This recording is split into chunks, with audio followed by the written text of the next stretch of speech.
On a slightly better note, there is one good thing on the horizon with Star Wars, and that's Andor Season 2. Oh, yes. So we don't know that it's a good thing. Well, we don't know it's a good thing. Yeah, the trailer is slightly suspect when I'm watching it. I feel like time jumps. Yeah, I can't play it with the music because it's probably copyrighted, but I'll mute it anyway so you can see a little bit of it. I still haven't seen it. Oh, I said no music, damn it! they don't use Star Wars music. Theory. They do not use Star Wars music. I that much I saw. Yeah. I played a few seconds of it and I was like, all right, I gotta react to this. So, fresh. when it comes Robert to was at a great time. when it comes to marketing, I have a theory here. Mhm. I'm A Star Wars theory? Yeah, I was waiting for this to make a movement. My theory is that maybe they figure all the people who loved Andor season 1 are already sold. We don't need to worry about them. So you don't, because like what you'd be banking on if you were trying to appeal to those guys is keeping it sort of dark espionage and lots of lots of people in rooms talking about things, and then some references to different characters going to be involved. So, but this trailer seems like it's got a shit ton of action in it. It's high pace. It's like, I was wondering if this was designed for the people who commonly describe season 1 as very boring. I was still bored, so I hope not. Like that they were like, we got to make a trailer that makes people go, whoa, look at this. Andor's waking up. Oh my God. Stuff happens. Yeah. Thank God. Andor himself is actually doing things. That's nice. But yeah, tonally it didn't work for me, and I don't like the song choice for both Star Wars and Andor. Like it's not working IMO, but it's just a trailer. It doesn't mean this is what we're dealing is with. there even a line from Krennic like "This is quite the party" or something? Like it felt so weird and so out of place. It's like at the end of the first season where they wanted to say F the Empire instead of saying Criff the Empire. Like there's already, instead of using, I get if you don't want to use Star Wars music, you want to use Earth music, but do like Mongolian throat singing like they did in Fallen Order. We're sure it's not Star Wars music, but it sounds otherworldly. This is just, it just takes away from it. It lessens it. John When you Williams try to music, make it feel contemporary like this, it's just John Williams music is a character in Star Wars. Yeah. It should always be emulated. Of course, he can't compose it, but Jerry Goldsmith wasn't composing all of the Star Trek music for Berman Trek, but it all felt like his kind of that's what they need to do. They need, like, I hated it in Mandalorian. I hate it all. It needs to sound like Star Wars. It needs to sound like John Williams. Journey Soul used to do that. Yeah. I'm just looking at here. Cool guys don't look at explosions. Yeah. What a swell party this is. What the fuck? What a swell this is. Music's on. Yeah, like Gary said, they used to at least try to make it sound like Williams, just in the same vein. They don't even try that anymore. Now it's like it's just, let's just go pop culture.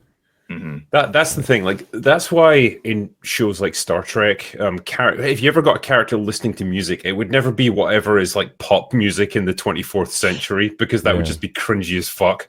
And so it's usually just classical music. It's like really generic, like something that's just been around forever. And so it doesn't date it. But when you do stuff like this, it does. And it does make me a little bit worried. Like, for example, Max Rebo. Remember when in the Mandalorian season 2, they had that Skrillex music? Oh my God. Yeah. Dubstep. Yeah. Trying to avoid that. I'm trying to don't think See, about like it. little stuff like this looks cool. Like little, like just in isolation, this little scene right here is like what we wanted from Star Wars, and I'm going to watch Andor because Mahler. I'm going to try to finish it. If not, it'll be a sleep aid. But like, if this is your best, this is the sign of fatigue. So people always talk about, genre fatigue, movie, science fiction fatigue, Star Wars fatigue, superhero fatigue. It's when something that's pretty well received comes out and nobody watches it and nobody cares. That's exactly how I feel. Yeah. I think well. Sorry, go ahead. Yeah, I think the problem you run into with shows like Andor, right, is you can create this very intricate, very mature, very logically consistent story that does challenge the viewer to really pay attention and actually like consider what's going on here. It's deeper than what you normally get from Star Wars. The downside, though, is that it then loses the sense of adventure and the sort of classical journey of the hero, which is what you normally get from Star Wars. It loses that sense of like infinite possibilities, and it becomes very much grounded in the down and dirty conflict of rebellions, how you actually ferment like political uprisings and so on. That stuff is interesting, but it's difficult to then port it into the world of Star Wars and keep it within the kind of framework and the emotional tone of what you expect from Star Wars. I feel like season 1 of Andor was a great political thriller drama with a bit of action thrown in, but it's tough to make it work as a Star Wars show. With Diego Luna, and we all know how it ends.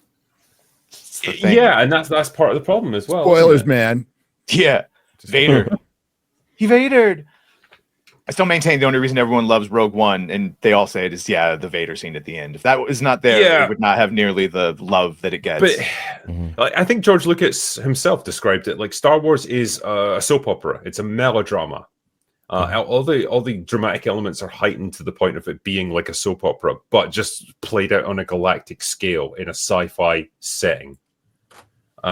Which, you know, you can argue the merits of that as much as you like, but that's the essence of what made Star Wars the enduring pop culture phenomenon that it was. And it's difficult to port it into these different genres and keep that essence. All right, I reckon I got a bit of an adjacent take. I think it's a combination of elements, right? If this thing had come out maybe around Rogue One, like maybe right with it, probably would have had a way better chance. The TV shows have not done well anyway, right? Like Mandalorian. Was Mandalorian season 2 the last one that did well, or can be said to have done well? Ending. Well received. Yes. Tales of the received, Jedi, I think. Yeah. So you have that. Then you have Skeleton Crew is nice.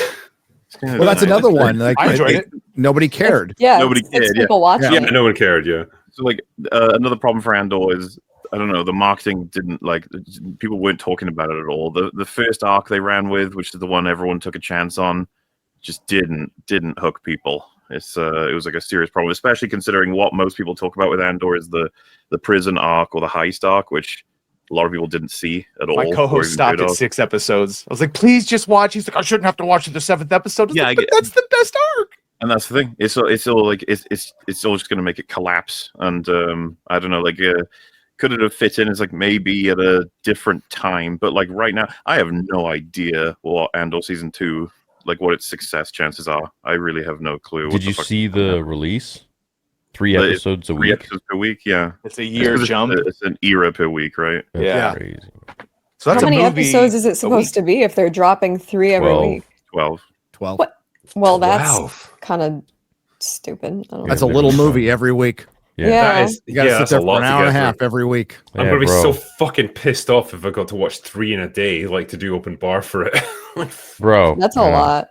And I don't think a lot of people are going to buy into it. And that's what sucked, because I was like one of like 4 people that really liked Andor. I loved Andor because I like political shows. I like that drama. I love that, you know, intrigue of, and to me, honestly, I know it's a hot take, but I thought it was probably some of the best dialogue I'd ever heard. That monologue that the Skarsgård character gives at the end of it gave me chills. I had never heard anything that powerful out of Star Wars before. But the problem is that at the end of the day, Star Wars had a really great opportunity to, like you were saying earlier, like it's such accessible sci-fi for so many people. And I think you look at something like The Mandalorian, and The Mandalorian roped in a lot of people because Dad, who liked Boba Fett, could watch it, you know, and the whole family could get in on it because you had the little green guy for the fucking kids, and everybody could enjoy it together. And so Star Wars has pretty much felt like that kind of brand for years. And they've slowly just diluted themselves and essentially created a fan base that is either non-existent or completely apathetic. And now you don't have like a tiered fan base where you would have had enough people to watch Andor and justify a second season. You basically alienated the people who would have liked it. And so what you were left with were people who tried to watch it after The Mandalorian and Kenobi and all this other stuff, and we're like, yeah, this is fucking boring. And so it almost feels like an outlier, completely out of place, that shouldn't have had a Star Wars label on it. Because as a show on its own, I think it would have been great, but because it's tied to Star Wars, it just wasn't well received at all. I'm aware that a lot of people think that show is objectively boring, but I thought it was you said phenomenal. that too, right? It doesn't feel like Star Wars. They got space AKs. You can see screws and Phillip heads. Like, it just does it feel like Star Wars? Yeah, well, it doesn't. So, I mean, it's supposed to take you to a different galaxy far, far away, and like it's that's done through story and like of course being in space and all this shit and other planets. But at the heart of it, one of the things that Ralph McQuarrie was really dead set on was when he was drawing everything was that and what George Lucas instructed him to do is you're supposed to have everything not look like this world. Like you cannot have a Phillips head screw anywhere. You cannot have bricks that look like it's literally from a construction site. And like that's why we don't see any of that shit in the originals or in the prequels. You see things that are more refined. So like on Naboo, you see things that are like smooth sandstone. Like these are really nice looking, like somewhat futuristic architecture, let's say, or something that would be akin to somewhere in Spain, whatever, 1,000 years ago. It doesn't remind you of today's world, and that's the whole point. But I think, what did the guy say? The director of Andor, that he didn't even remember he was making a Star Wars show half the time. And it shows. Right. That being said, I agree with any of this. I know you don't, but that being said, like Snarky J said, it was really cinematic. It had great acting. It had great music. It had amazing dialogue. But did it feel like Star Wars to me? Did it feel like the beginning of The Phantom Menace, which arguably for me feels like one of the most Star Wars moments of all time, just with the music and the overall feel, and it's dark and gritty. Like, no, it doesn't really feel like Star Wars to me. It feels like a space show. Right? Like, I'm sure you're aware, Theory, plenty of people refuse to agree that the prequels are even canon. Like, that's how bad they think they are. Or That's like how fine. not Star Wars they think they are. That's fine. I love having a chat about how we all experienced a thing, but like we could talk about whether or not it feels like Star Wars until the cows come home. I'm just like, I would be more invested in the script being solid and the way that like everything is shot, the cinematography, the soundtrack. All of that is top tier. Yeah. Well, but I like the idea that we're hanging on to these pieces of the universe. It's like, does it? I mean, when I saw, because I love the prequels. So I watched them at the perfect time to love them. So, but like they didn't feel at all like the OT to me. I was like, this is a whole different world of Star Wars. But it's instead of me rejecting the idea that it was Star Wars, I was like, it's been added in. Andor's trying to fit into something though, right? That already exists. The prequels. Well, yeah, I had no problem. The new, that's treating Andor as Star Wars for me, because I would just be like, this is another different part of the world and doing different things with different people. Well, just like Skeleton this is the thing, right? Home. Because like I think Snarky J was on the right track with this, in that if you have a really healthy franchise with a great dedicated fan base that's big, you can diversify to the point where you branch off in different directions and say, right, we're going to have this kids show like Skeleton Crew that's like really for families, like it's very family friendly, it's just a little fun adventure, all that sort of thing. And we're going to have at the other end of the spectrum very like mature, complex storytelling in Andor, and that's the other end of it. And in between, we're going to have like general purpose shows like The Mandalorian. We're going to have like the movies that are going to please a general audience.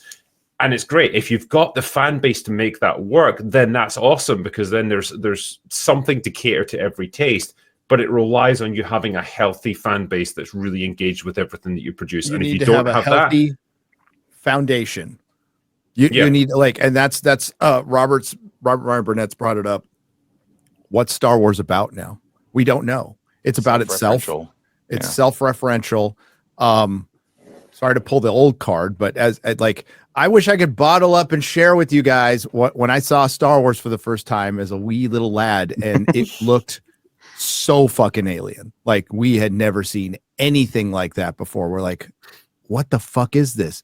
Like that Death Star I thought it was going to go forever.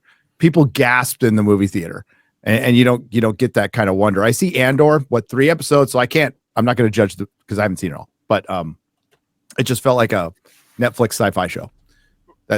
So you need to have your foundation right, and they've never been able that. Yeah, well, because you can mix genres in Star Wars. You can do an Andor, and they did an Andor. And I think what Mahler was saying, I think you're right. If it comes out earlier, it does better.